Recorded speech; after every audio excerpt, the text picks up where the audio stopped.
117 ಭಾಷ್ಯಭಾಗ. ಸಹ ಹಿ ಪುರುಷಃ ಇಹ ವಿದ್ಯೆಯ ಅಂತರತಮಂ ಬ್ರಹ್ಮ ಅನಂತರಲ್ಲ ಅಂತರ ಸಂಕ್ರಾಮಯಿತು ಇಷ್ಟಃ. ಆ ಪುರುಷನು ಅಂದ್ರೆ ಅನ್ನಮಯನಾಗಿ ತೋರುತ್ತಿರುವ ಪುರುಷನು. ಅನ್ನಮಯ ಅಂದ್ರೆ ಅನ್ನ ವಿಕಾರವಾದ ದೇಹವನ್ನೇ ನಾನು ಅಂದ್ಕೊಂಡಂತಹ ಈ ಪುರುಷನಿಗಲ್ಲ. ಪುರುಷ ಅಂದ್ರೆ ಮನುಷ್ಯ. ಇವನು ವಿದ್ಯೆಯಿಂದ ಅಂದ್ರೆ ತಿಳುವಳಿಕೆಯಿಂದ ಜ್ಞಾನದಿಂದ ತೀರ ಒಳಗಿರತಕ್ಕಂತಹ ಬ್ರಹ್ಮದೊಡನೆ ಸೇರಿಸಲು ಇಷ್ಟಪಟ್ಟವನಾಗಿದ್ದಾನೆ.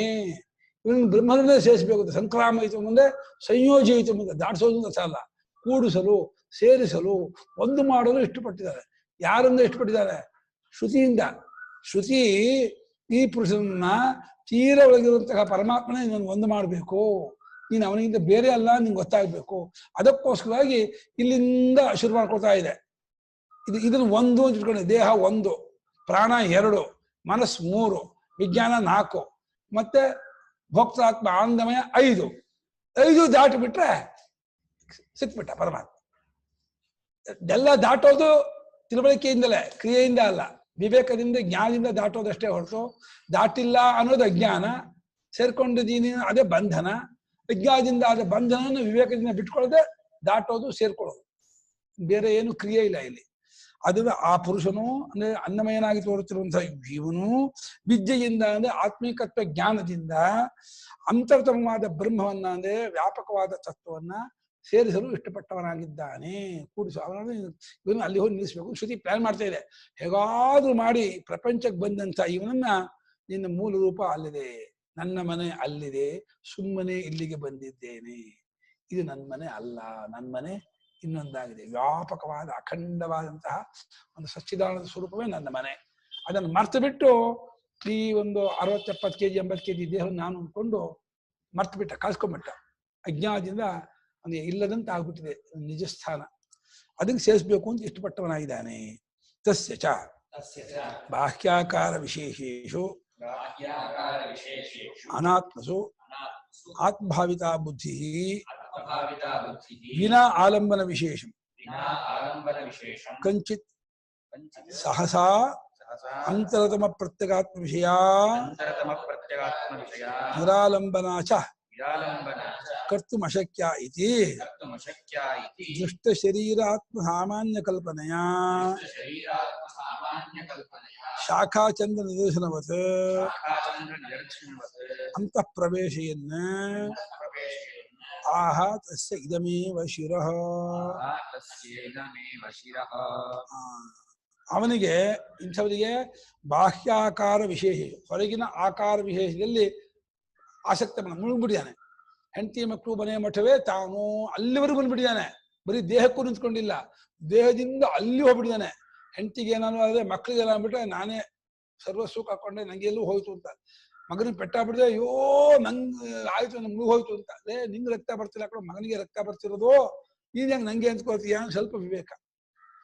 ಮಗ ಬೇರೆ, ನೀನ್ ನೋಡಿ, ಇವನು ಮಗ, ಇವನು ನೀನು, ನೀನು ಇವನು, ಇವನು ಮಗ, ಇದು ಬೆಕ್ಕು, ಇದು ನೀನು, ಇದು ನೀನು, ಇದು ಬೆಕ್ಕು ಅಂತ. ಬೆಕ್ಕ ನಾನು ಮಾಡ್ಕೊಂಡ್ರೆ ಬೆಕ್ಕು ಇವನು ಬೇರ್ಪಡಿಸೋ ಹಾಗೇನೆ ಇವನು ಮಗ, ಇವನು ನೀನು, ಇವನು ನೀನು, ಇವನು ಮಗ ಅಂತ ತೋರಿಸ್ಬೇಕು. ಇವಾಗ ಮಗನಲ್ಲಿ ಮುಳುಗ್ಬಿಟ್ಟಿದ್ದಾನೆ, ಹೆಂಡತಿ ಮಕ್ಕಳು ಮುಳುಗ್ಬಿಟ್ಟಿದ್ದಾನೆ. ಹಾಗಾಗಿ ಹೊರಗಿನ ಆಕಾರ ವಿಶೇಷವಾದ ಅನಾತ್ಮದಲ್ಲಿ ಆತ್ಮಭಾವಿತ ಪೂರ್ತಿ ತಾನೆಂಬ ಭಾವನೆಯಿಂದ ಕೂಡ್ಕೊಂಡ ಬುದ್ಧಿ ಉಳ್ಳವನಿಗೆ ಒಂದು ಆಲಂಬನ ವಿಶೇಷವನ್ನು ಕೊಡದೆ ಹೋದ್ರೆ ಥಟ್ಟನೆ ಅದನ್ನ ಬಿಡಿಸಿ ತಗೊಂಬರಕ್ಕಾಗಲ್ಲ.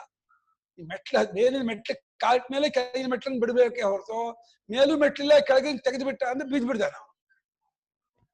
ಕೆಳಗಿನ ತೆಗೆದ ಮೇಲ್ ಮೆಟ್ಲಿಲ್ಲ ಅಂತ ಬಿಟ್ರೆ ಏನಾಗುತ್ತೆ? ಮೆಟ್ಲು ಮುಗಿದ ಮುಂದೆ ಕಾಲಿಟ್ಬಿಟ್ಟು ಆಕಾಶ ಕಾಲಿಟ್ಟಾಗ ದಬಾಳ ಮುಂದೆ ಬಿಡ್ಬಿಡ್ತಾನೆ. ಹಾಗೆ ಮುಂದೆ ಒಂದು ಮೆಟ್ಲು ಕೊಟ್ಟು ಆ ಮೆಟ್ಲ ಮೇಲೆ ನಿಲ್ಲಿಸಿ ಈ ಮೆಟ್ಲನ್ನ ಬಿಡಿಸ್ಬೇಕು. ಹಾಗೆ ಆಲಂಬನ ವಿಶೇಷವನ್ನು ಒಂದಾನೊಂದನ್ನು ಕೊಡದೆ ಹೋದರೆ ಅಂತರತಮನಾದ ಪ್ರತ್ಯಗಾತ್ಮನ ವಿಷಯ ಮಾಡಿಕೊಂಡ ಆ ಬುದ್ಧಿಯನ್ನು ಮಾಡ್ಕೊಕ್ ಆಗೋದಿಲ್ಲ. ಅದು ನಿರಾಲಂಬನವಾಗಿರ್ತಕ್ಕಂತಹ ಜಾಗದಲ್ಲಿ ಥಟ್ಟನೆ ಅಲ್ಲಿ ನಿಲ್ಸಕ್ ಆಗೋಲ್ಲ ಅಂತ ಹೇಳಿ ಏನ್ ಮಾಡ್ತು ಶ್ರುತಿ? ಈ ಎಲ್ಲರೂ ಕಂಡ ಲೋಕದಲ್ಲಿ 100% ಎಲ್ಲರೂ ಕೂಡ 100 ದೇಹ ನಾನು ಬುದ್ಧಿ ಇಟ್ಕೊಂಡಿದ್ದಾರೆ. ದೃಷ್ಟವಾದ ಎಲ್ಲರಿಗೂ ಕಂಡ ಶರೀರವೆಂಬ ಆತ್ಮ ಸಾಮಾನ್ಯ ಕಲ್ಪನೆ ಇದೇ, ನಾನು ಅನ್ನುವಂಥ ಸಾಮಾನ್ಯ ಕಲ್ಪನೆ. ಇದನ್ನು ಇಟ್ಕೊಂಡು ಹಾಗೆ ಕೊಂಬೆ ಮೇಲಿಂದ ಚಂದ್ರನ ತೋರಿಸುವ ಹಾಗೇನೆಯೇ ಈ ಶಾಖಾ ನಿದರ್ಶನ ನ್ಯಾಯ ಈ ಕೊಂಬೆ ಮೇಲೆ ಚಂದವನ್ನು ತೋರಿಸುವ ಹಾಗೇನೆಯೇ ನಮ್ಮನ್ನು ಒಳಕ್ಕೆ ನೋಡೋ ಮಗ ಅಲ್ಲ ನೀನು ನೀನೇನು ಇಲ್ಲೂ ಕೂಡ ಇದಕ್ಕೆ ಒಳಗೆ ಪ್ರಾಣಮಯ. ಪ್ರಾಣಮಯನಿಗಿಂತಲೂ ಅನ್ನಮಯ ಅಂತ ಉಪದೇಶ ಮಾಡುವಾಗ ಅದು ಪುತ್ರಮಯ ಅಥವಾ ಪತ್ನಿಮಯ ಬಂಧುಮಯ ಆಗಿಲ್ಲ, ಅದಲ್ಲ ಕಣೋ ನೀ ದೇಹ ಅಂತ. ಇದರಿಂದ ಬಿಡು ದೇಹ, ದೇಹದಿಂದ ಬಿಡಿಸಿ ಪ್ರಾಣ, ಪ್ರಾಣ ಬಿಡಿಸಿ ಮನಸ್ಸು. ಹಾಗೆ ಅಂತರಹಂತ ಪ್ರವೇಶ, ಒಳಗೊಳಗೆ ಪ್ರವೇಶ ಮಾಡುತ್ತಾ ಆ ಪರಮಾರ್ಥ ತಿಳಿಸ್ಕೊಳ್ಬೇಕು ಅಂತ ಹೇಳಿ ಅದಕ್ಕೋಸ್ಕರವಾಗಿ ತಸ್ಯ ಇದಮೇ ವಶಿರಃ. ನೋಡೋ ಇದು ನಿಂತಲೇ, ಅದಲ್ಲ ಕಣೋ ಮಗನ್ ತಲೆ ಹೊಡೆದ ನಿಂಗೇನು ಆಗಿಲ್ಲ, ನಿಂತಲೇ ಹೊಡೆದ ನಿಂಗೆ ದುಃಖ ಆಗೋದು. ನೀನ್ ಅಭಿಮಾನದಿಂದ ಅಯ್ಯೋ ನನ್ ತಲೆ ಹೊಡೆದಿದ್ದು ಪರವಾಗಿಲ್ಲ, ಮಗನ್ ತಲೆ ಹೊಡಿಬಾರ್ದು ನೀನ್ ಅನ್ಕೊಂಡಿದ್ಯಾ. ಮಗನ ತಲೆ ಹೊಡೆದ್ರೆ ಮಗನ ನೋವು, ಮಗನ ರಕ್ತವೇ ಹೊರತು ನಿಂಗೇನು ರಕ್ತ ಬರಲ್ಲ, ನೋವಾಗಲ್ಲ. ನಿಂತಲೆ ಇದು, ಅದಲ್ಲ ನಿಂತಲೆ ಇದು ಅಂತ ಹೇಳಕ್ಕಲ್ಲ, ಅದಲ್ಲ ಅನ್ನೋಕ್ಕೆ. ಮಗಳಲ್ಲಿ ಅಂಟ್ಕೋಬೇಡ, ಹೆಂಡತಿ ಮಕ್ಕಳು ಮುಳುಗಬೇಡ, ದೇಹ ನಾನು ಕಾಣ್ತೇನೆ ನೋಡು. ಮಗ ನೀನು ಬೇರೆ ಬೇರೆ ಕಾಣ್ತಿರ್ಬೇಕಾದ್ರೆ ನಾನೇ ಮಗ ಅಂತ ಯಾಕೆ ಅನ್ಕೋತೀಯ? ನಿಂಗೆ ಮಗನಿಗೆ ಹಸಿವಾದ ನಿಂಗೆ ಹಸಿವಾಗಲ್ಲ, ನಿಂಗೆ ಹಸಿವಾದ ಮಗನಿಗೆ ಹಸಿವಾಗಲ್ಲ, ನಿಂಗೆ ಹೊಟ್ಟೆ ತುಂಬಿದ ಮಗನಿಗೂ ತುಂಬಲ್ಲ. ನಿನ್ನ ಹಸಿವು ನೀನೇ ಊಟ ಮಾಡ್ಬೇಕು, ಮಗನ ಹಸಿವು ಮಗ ಊಟ ಮಾಡ್ಬೇಕು. ಅವ್ರವ್ರು ಬೇರೆ ಬೇರೆನೆ, ನೀನೇ ಮಗನಲ್ಲ, ಮಗನೇ ನೀನು ಮಗನಲ್ಲ ಅಂತ ಬಿಡಿಸೋಕ್ಕೋಸ್ಕರವಾಗಿ ಒಳಗೊಳಗೆ ಕರ್ಕೊಂಡು ಹೋಗ್ಬೇಕು ಅಂತ ಹೇಳಿ ಅನ್ನಮಯನಾಗಿರುವ ನಿನಗೆ ಇದೇ ತಲೆ ಅಂತ ಹೇಳಿ, ತಲೆ ನಮ್ ತಲೆ ಗೊತ್ತು ಬಾ ಶ್ರುತಿ ತಲೆ ಹೇಳಿದ್ರೆ ಇವುಗಳೆಲ್ಲ ಅಭಿಮಾನ ಪಟ್ಕೊಂಡಿದ್ದನ್ನು ಬಿಡಿಸೋಕ್ಕೋಸ್ಕರ ನಿಂಗೆ ಇದು ತಲೆ ಅಂತ ಹೇಳ್ತಾ ಇದೆ. ತಸ್ಯಾಸ್ಯ ಪುರುಷಸ್ಯ ಅನ್ನದ ಸಮಯಸ್ಯ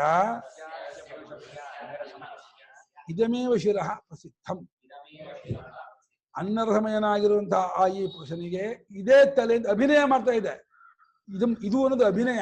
ಇದು ಕಣೋ ನಿಂತಲೇ, ಅದಲ್ಲ ಕಣೋ ಅಂತ. ಅದಕ್ಕೇನು ಹೆಚ್ಚು ಕಮ್ಮಿ ಆದ್ರೆ ನೀ ಯಾಕೆ ಅಳ್ತೀಯಾ? ನೀನ್ ಬೇರೆ ಅವ್ನು ಬೇರೆ, ಅವನ್ ಇಟ್ಕೊಂಡು ನೀನ್ ಬಂದಿಲ್ಲ, ನೀನ್ ಇಟ್ಕೊಂಡು ಅವ್ನು ಬಂದಿಲ್ಲ. ಏನು ಅವ್ನು ಪಾಡ ಅಳ್ತಾನೆ, ನಿನ್ ಪಾಡ ನೀನ್ ಇರ್ತೀಯ. ನಿನಗೂ ಅವನಿಗೂ ಏನು ಸಂಬಂಧ ಇಲ್ಲ.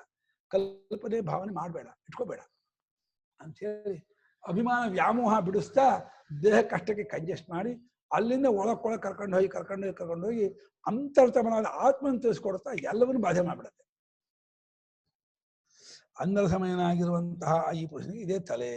ಪ್ರಾಣಮಯಾದಿಷು ಅಶಿರಸಾಂ ಶಿರಸ್ವ ದರ್ಶನಾತ್ ಇಹಾಪಿ ತತ್ ಪ್ರಸಂಗೋ ಮಾಭೂದಿತಿ ಇದಮೇವ ಶಿರಃ ಇತ್ಯುಚ್ಯತೆ. ಅದ್ಯಾಕೆ ಹೇಳ್ಬೇಕು? ಇದೇ ತರ ಗೊತ್ತಿದ್ದಿಲ್ಲ ನಿಮ್ಗೆ ಅಂದ್ರೆ ಮುಂದೆ ತಸ್ಯ ಪ್ರಾಣೇ ವಶಿರಃ, ತಸ್ಯ ಯಜುರೇ ವಶಿರಃ, ತಸ್ಯ ಶ್ರದ್ಧೈ ವಶಿರಃ, ತಸ್ಯ ಪ್ರಿಯಮೇ ವಶಿರಃ ಅಂತ.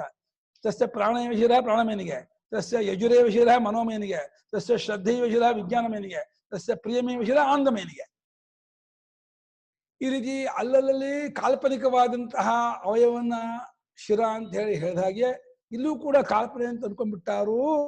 ಇದು ಕಾಲ್ಪನಿಕ ಅಲ್ಲ, ಇಲ್ಲಿ ತೋರ್ತಾ ಇರೋದನ್ನ ತಲೆ ಅನ್ಕೊಂಡ್ಬಿಟ್ಟು ಒಂದು ಮೂಸೆ ಒಳಗೆ ಕರಗಿದ ತಾಮ್ರವನ್ನು ಸುರಿದ್ರೆ ಆ ಕರಗಿದ ತಾಮ್ರಕ್ಕೂ ಮೂಸೆ ಆಕಾರ ಹೇಗೆ ಬರುತ್ತೋ, ಈ ತಲೆ ಒಳಗೆ ಈ ದೇಹದೊಳಗೆ ಸುರಿದಂತಹ ಪ್ರಾಣಮೀನಿಗೂ ತಲೆ ಕೈಕಾಲು ಹಾಗೇ ತೋರುತ್ತೆ. ಆ ಪ್ರಾಣಮೀನ ಮೂಸೆ ಒಳಗೆ ಸುರಿದಂತಹ ಮನೋಮೀನಿಗೂ ತಲೆ ಕೈಕಾಲು ಬರುತ್ತೆ. ಮನೋಮೀನ ಮೂಸೆ ಒಳಗೆ ಸುರಿದಂತಹ ವಿಜ್ಞಾನ ಮೀನಿಗೂ ಬರುತ್ತೆ. ವಿಜ್ಞಾನ ಮೀನು ಆನಂದ ಮೀನಿಗೂ ಬರುತ್ತೆ. ಆನಂದ ಮೀನಿಗೆ ಸುರಿದಿಲ್ಲ. ಆನಂದ ಮೀನಿಗೆ ಪುಚ್ಚ ಪ್ರತಿಷ್ಠಾರೂಪವಾಗಿರ್ತಕ್ಕಂತಹ ಬ್ರಹ್ಮವೇ ಎಲ್ಲ ಅದು ಒಳಗಿಲ್ಲ, ಅದು ಅದರೊಳಗೆಲ್ಲ ಇದೆ ಮುಂದಕ್ಕೆ. ಹಾಗೆ ಪ್ರಾಣಮಯವೇ ಮುಂತಾದ ತಲೆ ಇಲ್ಲದೆ ಇರತಕ್ಕಂತಹ ಕೋಶಗಳಲ್ಲಿ ಅಲ್ಲೂ ತಲೆಯನ್ನು ಶ್ರುತಿ ತೋರಿಸ್ತಾ ಇರೋದ್ರಿಂದ ಇಲ್ಲೂ ಕೂಡ ಇಲ್ಲದೆ ಇರೋದನ್ನು ಹೇಳ್ತಾ ಇದ್ದೀನು ಯಾರು ಅನ್ಕೊಂಡ್ಬಿಟ್ಟಾರು ಅಂತ ಹೇಳಿ ಆ ಪ್ರಸಂಗ ಬರದೇ ಇರಲಿ. ಇಲ್ಲ ಅನ್ನಮಯನಿಗೆ ಇಲ್ಲದೆ ಇರೋ ತಲೆ ಹೇಳ್ತಾ ಇಲ್ಲ, ಕಾಲ್ಪನಿಕ ತಲೆ ಅಲ್ಲ, ಅಲ್ಲೆಲ್ಲ ಕಾಲ್ಪನಿಕ. ತಸ್ಯ ಪ್ರಾಣಮೇವ ಪ್ರಾಣ ತಲೆ ಅಪಾನ ದಕ್ಷಿಣ ವ್ಯಾಮ ದಕ್ಷಿಣ ಪಕ್ಷ ಅಪಾನ ಉತ್ತರ ಪಕ್ಷ ಅದೆಲ್ಲ ಕಲ್ಪನೆಯೇ, ಶಾಸ್ತ್ರೀಯ ಗಮ್ಯ, ಅದು ವಾಚನಿಕ. ಅದು ಶ್ರುತಿ ಹೇಳಿದ್ರಿಂದ ಒಪ್ಕೋಬೇಕು. ಅಲ್ಲೇನು ಅಪಾನವೇ ತಲೆಯಾಗಲಿ ಜ್ಞಾನವೇ ಬಲಪಕ್ಷ ಆಗಲಿ ಹಾಗನ್ನ ಆಗಲ್ಲ. ಶ್ರುತಿ ಏನು ಹೇಳಿದ್ರೆ ಅದು ಒಪ್ಕೋಬೇಕಲ್ಲಿ ಕೋಶಗಳಲ್ಲಿ. ಭಾಷ್ಯಕಾರ ಯುಕ್ತಿ ಕೊಡ್ತಾರೆ ಪ್ರಾಧಾನ್ಯತೆ ಇದೆ, ಇದು ಪ್ರಾಧಾನ್ಯತೆ ಇದೆ ಅಂತ. ಶಿರವಿಲ್ಲದೆ ಇರುವ ಪ್ರಾಣಮಯಾದಿಗಳಲ್ಲಿ ಶಿರಸ್ಸನ್ನು ಹೇಳ್ತಾ ಇರೋದ್ರಿಂದ ಅದರಂತೆ ಇಲ್ಲೂ ಪ್ರಸಂಗ ಬಂದ್ಬಿಡುತ್ತೆ ಅಂತ ಹೇಳಿ ಆ ಪ್ರಸಂಗ ಬರದೇ ಇರಲಿ ಅನ್ನೋಕ್ಕೋಸ್ಕರವಾಗಿ ಅನ್ನಮಯನಿಗೆ ಇದೇ ತಲೆ ಅಂತ ಹೇಳ್ತಾ ಇದೆ. ಏವಂ ಪಕ್ಷಾದಿಶು ಯೋಜನ. ಇದೇ ರೀತಿ ಪಕ್ಷಾದಿಗಳಲ್ಲೂ ಅಲ್ಲಿ ಪಕ್ಷಾದಿಗಳಿಲ್ಲ, ಇಲ್ಲಿ ಪಕ್ಷಾದಿಗಳನ್ನ ಇಟ್ಕೊಂಡಿದೆ. ಇದೇ ಅಯಂ ದಕ್ಷಿಣ ಪಕ್ಷ ಅಯಂ ಉತ್ತರ ಪಕ್ಷ. ಇವನು ಬಲಗೈ ಅಂತೆ ಎಡಗೈ ಅಂತೆ ಯಾರು ಹೇಳ್ಕೊಟ್ರು ನಿಂಗೆ ಇದು? ಹೌದಾ ಇದು ಬಲಗೈ ಅಲ್ವಾ? ಆಹಾ ಎಡಗೈ. ಇದು ಇದು ಬಲ ಏನ್ರಿ ನೀವು ಹಿಂಗೆ ಹೇಳ್ತೀರಲ್ಲ, ಲೋಕದ ಯಾರನ್ನ ಕೇಳಿ, ಲೋಕದೆಲ್ಲ ಹೇಳ್ಬೋದು, ಅದೇ ಲೆಕ್ಕ. ಏನು ಅನುಭವ, ಏನು ಬಲಗೈನಿಗೆ ಏನು ಅನುಭವ, ಯಾಕೆ ಬಲಗೈಯೇ, ಹೇಗ್ ಬಲಗೈಯೇ ಇಟ್ಕೊಂಡಿದೀವಿ ಅಷ್ಟೇ. ಏನು ಬಲಗೈನಿಗೆ ಏನು ಪ್ರಮಾಣ ಇಲ್ಲ, ಎಡ ಬಲ ಎಲ್ಲ ಕಲ್ಪನೆಯೇ. ಅಯಂ ದಕ್ಷಿಣೋ ಬಾಹು ಪೂರ್ವಾಭಿಮುಖಸ್ಯ ದಕ್ಷಿಣ ಪಕ್ಷ ಅಂದ್ಬಿಟ್ರು ಭಾಷೆಗಾರ. ಪೂರ್ವಾಭಿಮುಖ ನಿಂತ್ಕೊಳ್ಳಿ, ಅದು ದಕ್ಷಿಣ ಕಡೆ ಇರುವಂತಾಗ ತೋಳ ದಕ್ಷಿಣ ಬಾಹು ಅಷ್ಟೇ. ನಾ ಪಶ್ಚಿಮಕ್ಕೆ ನಿಂತ್ಕೊಳ್ತೀನಿ ಇಂದ ಆವಾಗ ಬೇರೆ ಆಗತ್ತೆ. ಪಶ್ಚಿಮಕ್ಕೆ ನಿಂತ್ಕೊಂಡ್ಬಿಟ್ರೆ ವಾದ ಮಾಡೋಕ್ಕಿಲ್ಲ ಅವಕಾಶ ಇಲ್ಲ. ಪೂರ್ವಾಭಿಮುಖವಾಗಿ ನಿಂತವನಾದಾಗ ದಕ್ಷಿಣ ದಿಕ್ಕ ಕಡೆಗೆ ಯಾವ ತೋಳು ಬರುತ್ತೋ ಅದೇ ದಕ್ಷಿಣ ಬಾಹು ಅಂದ್ಕೊಳ್ಳಿ ಎಂದ್ರು. ಹಾಗೆಯೇ ಅಯಂ ಸವ್ಯೋಬಾಹು ಉತ್ತರ ಪಕ್ಷ. ಪೂರ್ವಾಭಿಮುಖವಾಗಿ ನಿಂತ್ಕೊಂಡವನಿಗೆ ಎಡಗಡೆಯ ತೋಳೆ, ಎಡಗಡೆಯ ಪಕ್ಷ, ಎಡಗಡೆಯ ಬಾಹು. ಅಯಂ ಮಧ್ಯಮೋ ದೇಹ ಭಾಗ ಆತ್ಮ ಅಂಗಾನಾಂ. ತೊಡೆಯಿಂದ ಮೇಲಕ್ಕೆ, ಕತ್ತಿಂದ ಕೆಳಕ್ಕೆ ಇದೆಯಲ್ಲ ಈ ಭಾಗ ಆತ್ಮ. ಆತ್ಮನಂತರೂ ಆತ್ಮ, ದೇಹದ ಮಧ್ಯಮ ಭಾಗ, ಸೆಂಟ್ರು. ಇದಕ್ಕೆಲ್ಲ ಅಂಟ್ಕೊಂಡಿದೆ ಅಂತ. ಅಂಗಿಗಳಿಗೆ ಅಂಟ್ಕೊಂಡಿರುತ್ತೆ. ಅಂಗಿ ದೇಹ ಎಷ್ಟು ಅಂದ್ರೆ ಅಂಗ ಬಿಟ್ಟು ಎಲ್ಲವೂ ಅಂಗ ಮಕ್ಕಬಿಟ್ರೆ ಆಗಲ್ಲ. ಹೊಟ್ಟೆನೂ ಅಂಗ, ಎದೆನೂ ಅಂಗ ಬಿಟ್ರೆ ಆಗಲ್ಲ. ಕಂಠದಿಂದ ಕೆಳಕ್ಕೆ, ಆ ತೊಡೆಯಿಂದ ಮೇಲಕ್ಕೆ ಅದನ್ನು ಅಂಗಿ ದೇಹ ಅಂತ ಇಟ್ಕೊಂಡ್ಬಿಟ್ಟು ಅದಕ್ಕೆ ತಲೆನೂ ಒಂದಂಗ, ತೋಳು ಒಂದಂಗ, ಕಾಲು ಒಂದಂಗ ಎಲ್ಲ ಮಾಡ್ಕೋಬೇಕು ನಾವು. ಇಲ್ಲ ಇನ್ನು ಎಲ್ಲವನ್ನೂ ಅಂಗ ಅಂದ್ಬಿಟ್ರೆ ಅಂಗಿಯೇ ಇಲ್ಲ ಆಗ್ಬಿಡ್ತಾನೆ. ಅದೇ ಎಲ್ಲವೂ ಅಂಗಿ ಆಗ್ಬಿಡುತ್ತೆ, ಅಂಗವೇ ಇಲ್ಲ ಆಗ್ಬಿಡುತ್ತೆ. ಹಂಗ ಮಾಡ್ಬೋದು. ಮಧ್ಯಮ ಭಾಗ ಇದೆಯಲ್ಲ, ದೇಹದ ಸೆಂಟ್ರ್ ಭಾಗ ಅಂದ್ರೆ ನಾಭಿಯಿಂದ ಒಂದಡಿ ಮೇಲಕ್ಕೆ ಒಂದಡಿ ಕೆಳಕ್ಕೆ, ಅದಷ್ಟು ಅಂಗಿ. ಅಂದ್ರೆ ಶ್ರುತಿ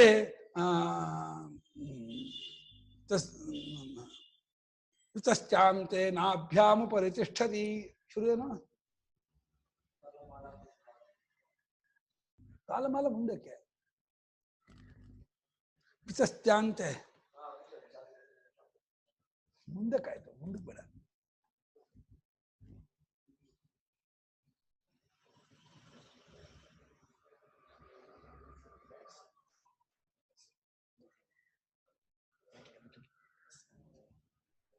ಅಧೋ ನಿಷ್ಟ್ಯಾ ವಿತಶ್ಚಾಂತೆ ನಾಭ್ಯಾಮುಪರಿ.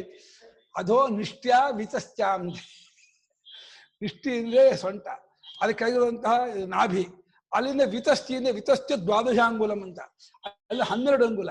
ಅದ್ರ ಮೇಲೆ ಅಲ್ಲಿ ಹೃದಯ ಇದೆಯಲ್ಲ, ಅಲ್ಲಿ ಕೂತ್ಕೊಂಡಿದ್ದಾನಂತೆ ನಮ್ಮ ಅಪ್ಪ, ನಮ್ಮ ಸ್ವಾಮಿ. ಎಲ್ಲಿ ಕೂತ್ಕೊಂಡಿದ್ದಾನೆ ಅಂದ್ರೆ ನಾಭಿಯಿಂದ ಮೇಲಕ್ಕಿರುವ 10 ಅಂಗುಲ ಜಾಗದಲ್ಲಿರ್ತಕ್ಕಂಥ ಹೃದಯದೊಳಗೆ ಅವನು ಕೂತ್ಕೊಂಡು ನೋಡ್ತಾ ಇದ್ದಾರೆ.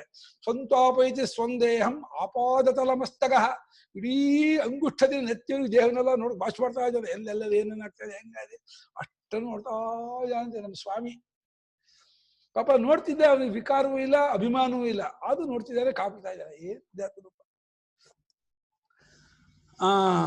ಅಯಂ ಮಧ್ಯಮ ದೇಹದ ಭಾಗ ಇದೆಯಲ್ಲ, ಮಧ್ಯಮ ಭಾಗ ಅದೇ ಆತ್ಮ. ಮಧ್ಯಂ ಶೇಷಾಂಗಾನಾಂ ಆತ್ಮ ಇತಿ ಶ್ರುತೇ. ಇದನ್ನಿಂದ ಆತ್ಮ ಅಂತೀರ ನೀವು ಅಂದ್ರೆ ಶ್ರುತಿ ಇದೆ. ಅಂಗಗಳ ಮಧ್ಯಭಾಗವೇ ಆತ್ಮ ಅಂತ ಶ್ರುತಿ ಇದೆ ಐತರೇಯಾರಣ್ಯಕ. ಆದ್ರಿಂದ ಈ ಕೈ, ಕಾಲು, ತಲೆ ಎಲ್ಲಕ್ಕೂ ಮಧ್ಯಭಾಗದಿರೋದು ಈ ಹೊಟ್ಟೆ, ಎದೆ ಭಾಗ ಇದೆಯಲ್ಲ, ಇದೇ ಮಧ್ಯ, ಇದೇ ಆತ್ಮ. ಅಂಗಗಳ ಮಧ್ಯದಲ್ಲಿರ್ತಕ್ಕಂಥ ಇದನ್ನ ಈ ಅಯಮಾತ್ಮ ಮುಟ್ಕೋಬೇಕು ನೀವು. ಇದಮೇ ವಶಿರಃ ಅಯಂ ದಕ್ಷಿಣ ಪಕ್ಷ ಅಯಂ ಉತ್ತರ ಪಕ್ಷ ಅಯಮಾತ್ಮ ಇದಂ ಪುಚ್ಛಂ ವದಿಷ್ಠ.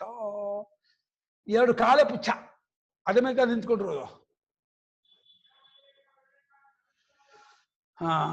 ದೇಹ ಭಾಗ ಅಂಗಾರ. ಮಧ್ಯಂ ಕೇಶಾಂ ಆಯ್ತಲ್ಲ. ಇದಮಿತಿ ನಾಭೇ ರಥಸ್ಥಾದ್ ಯದಂಗಂ ತತ್ಪುಚ್ಛಂ ಪ್ರತಿಷ್ಠಾ. ಇದಂ ಅಂತಂದ್ರೆ ಇದು ಒಂದು ಯಾವುದು, ನಾಭಿಯಿಂದ ಕೆಳಕ್ಕಿರುವ 2 ತೊಡೆ, ತೊಡೆಯಿಂದ ಮಂಡಿಯಿಂದ ಜಾನುವಿಂದ ಪಾದ ಅಷ್ಟು ಕೂಡ ಪುಚ್ಛದಂತಿರೋ ಪುಚ್ಛ. ಈ ಹಸುವಿಗೆ ಒಂದು ಬಾಲ ಹೇಗಿರುತ್ತ ಹಾಗ ಉದ್ದಕ್ಕೂ ಎರಡು ಬಾಲ. ನಮ್ಗೆ 2 ಬಾಲ, ಅದಕ್ಕೆ 1 ಬಾಲ ಆದ್ರೆ ನಮ್ಗೆ 2 ಬಾಲ.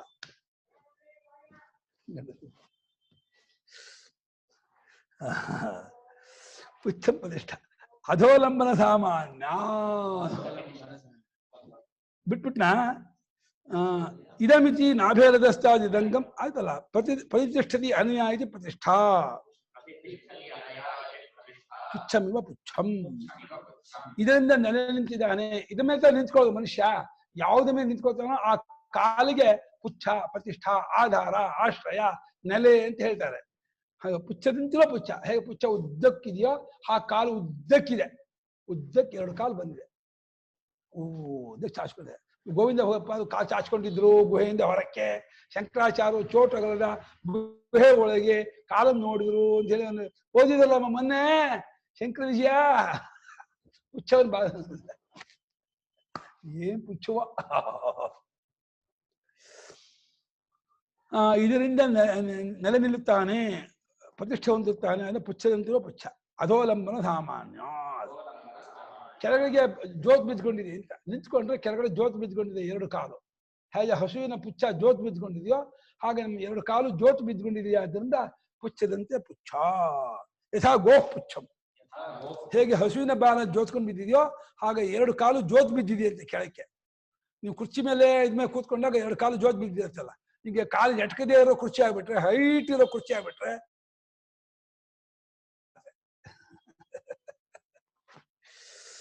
ಏತ ಪ್ರಕೃತಿ ಉತ್ತರೇಶಾಂ ಪ್ರಾಣಮಯಾದೀನಾಂ ರೂಪಕತ್ವ ಸಿದ್ಧಿ.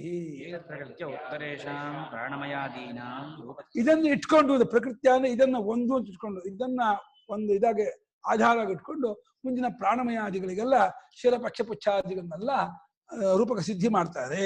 ಇಲ್ಲದೆ ಆ ರೂಪಕತ್ವ ಬರೋದೇ ಇಲ್ಲ. ಒಂದ್ಯಾವ್ದಾದ್ರು ಒಂದು ಕಡೆ ಕಂಡ್ರೆ ಚಂದ್ರನಂತೆ ಮುಖ ಅಂದ್ರೆ ಚಂದ್ರನ ಇರಬೇಕು. ಆ ಲಾವಣ್ಯ, ಸೌಂದರ್ಯ, ಆ ಕಾಂತಿಯುಕ್ತ ಇದು ಅದಂತೂ ರೂಪಕ ಮಾಡ್ಬೋದು. ಇಲ್ಲದೆ ರೂಪಕತ್ವ ಬರೋದೇ ಇಲ್ಲ. ಇದನ್ನ ಇಟ್ಕೊಂಡು ಈ ಶರೀರವನ್ನು ಇಟ್ಕೊಂಡು ಮುಂದಿನ ಪ್ರಾಣಮಯಾದಿಗಳಿಗೆಲ್ಲ ರೂಪಕತ್ವವನ್ನ ಸಿದ್ಧಪಡಿಸ್ತಾ ಇದೆ. ಹಾಗೆ ಮೂಷಾನಿಷಿಕ್ತ ಧೃತ ತಾಮ್ರಾದಿ ಪ್ರತಿಮಾವತು.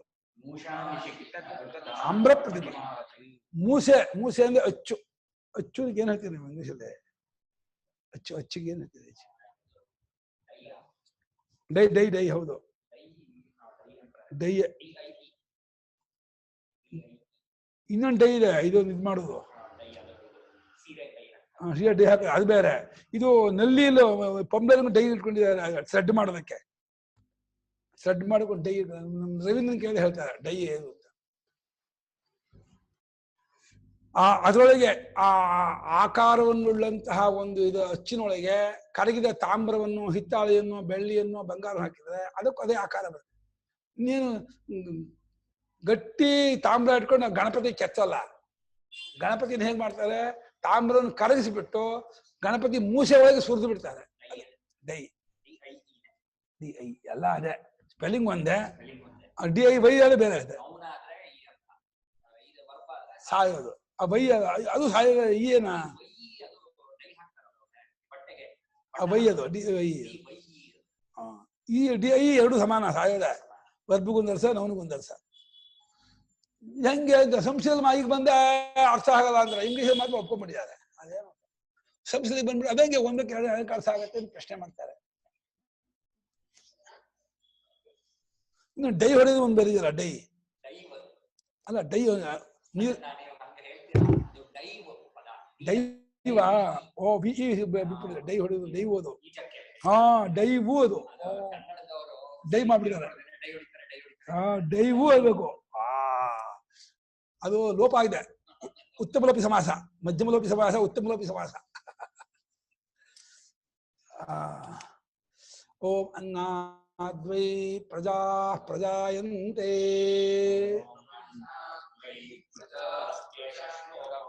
ಟೈಮ್ ಇದೆ ಅಮ್ಮ, 10 ನಿಮಿಷ, 5 ನಿಮಿಷ. ಶ್ಲೋಕೋ ಭವತಿ ಅನ್ನ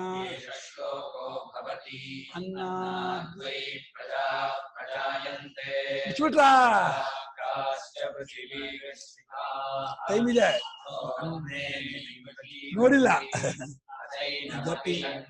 ಗಡಿಯಾರ ಇಲ್ವಾ?